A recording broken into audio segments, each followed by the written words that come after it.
Mes très chers amis, on est en 1784, Parashat Veitranan, on est Shabbat Nachamu, qui suit Tisha B'Av.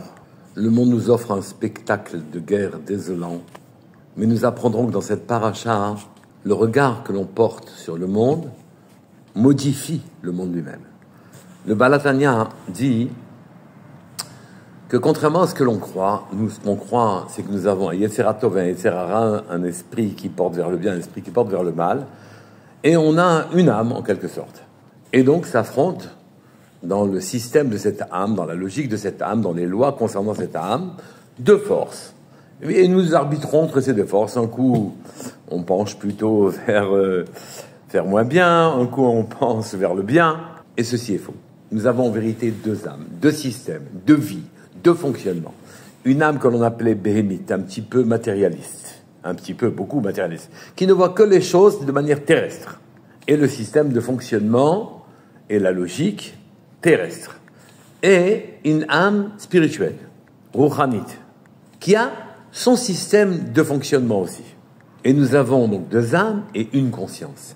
Et soit j'apporte ma conscience vers le monde matériel, et je vis dans le monde matériel, soit j'arrive à faire basculer ma conscience dans le monde spirituel, et à ce moment-là, je vis un autre monde.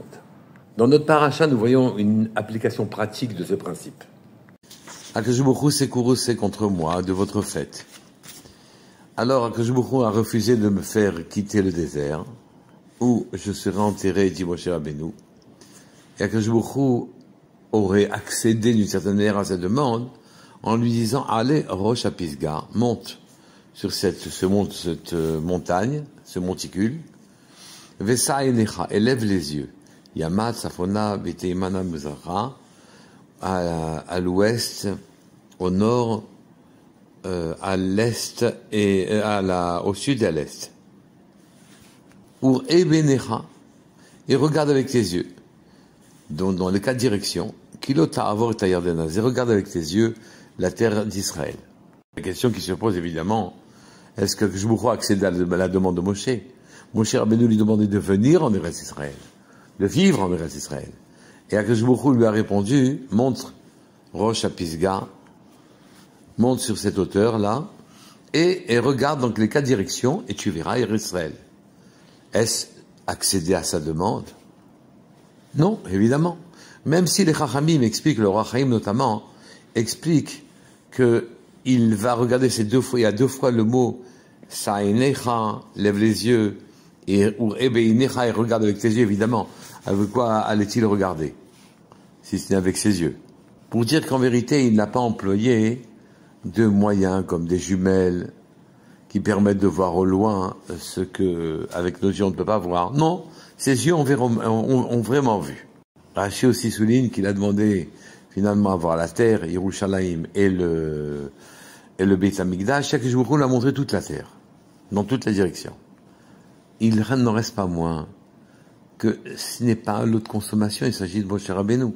Même si on a d'autres raisons de le laisser dans le désert, ne serait-ce que pour que quand Bizman HaMashiach, il reviendra, il prendra toute la génération qui a été enterrée. Mais malgré tout, ce n'est pas un lot de consolation. Qu'est-ce que Akadosh Baruch Hu a voulu? En demandant à Moshe Rabbeinu de regarder la terre et y vivre. C'est deux choses différentes. Et quand Moshe Rabbeinu a appris qu'il ne rentrerait pas en Israël, il a donc ordonné Yehoshua ben Nun qui allait conduire les bénis d'Israël, et il leur a donné comme recommandation, et maintenant Israël, écoute, fais attention aux chukim, aux décrets, et aux lois compréhensibles que Akadosh Baruch Hu nous a données. Et je vais te les apprendre, à les appliquer, et ici, dit le pasuk, les ma'an tichyu, ou vatem, virishtem et haaretz, asher Adonai, Elohei avotechem noten lachem.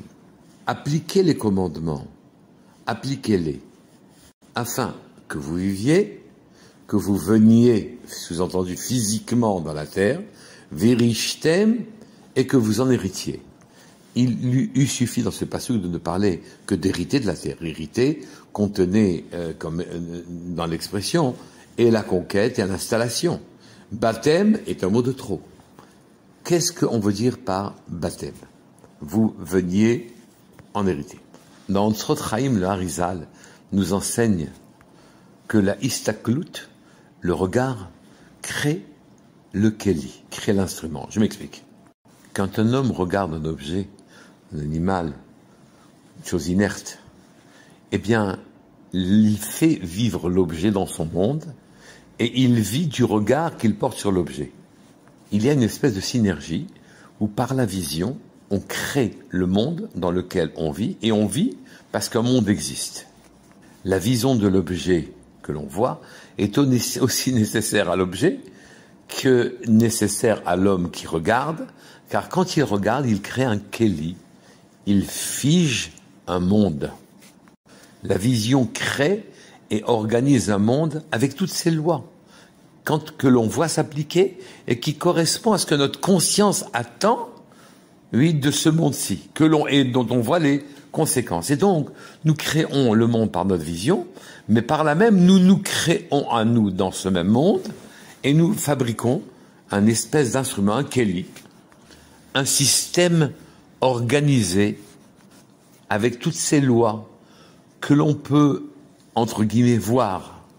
La istaklut organise et fige un monde, et fige un système de lois qui implique par notre vision qu'on y participe et qu'on y soit, qu'on soit dans ce monde-ci, et on donne l'essence en quelque sorte, on donne vie à ce monde.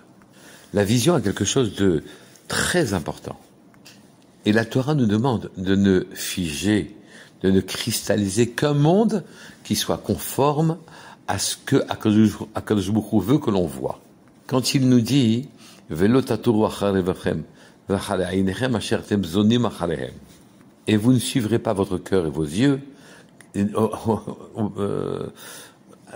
à partir desquels vous vous prostituez. Akadosh Baruch Hu ne veut pas que l'on crée par notre vision un système et un monde qui ne lui conviennent pas. Je suis et vis dans le monde que je vois, et les objets vivent dans ce système que je crée, et le tout, dans un système de loi, se met en place, et ceci, c'est le monde. Donc, Paris n'existe que parce que je vois Paris, et je n'existe que parce que j'ai donné vie à Paris. Il en est de même de New York, il en est de même de Tel Aviv ou de Bnei Brak. On dit de l'aveugle qu'il est chashuv kemet, qu'il est à considérer comme mort. C'est vrai, mais dans un certain sens, avec les autres sens qui lui restent, il retrouve son pouvoir créatif. Un des chassidés ou Olam, à qui une dame avait posé la question en disant « J'aurais bien aimé vous voir à Londres ». Et il a répondu « Mais en vérité, je suis Londres.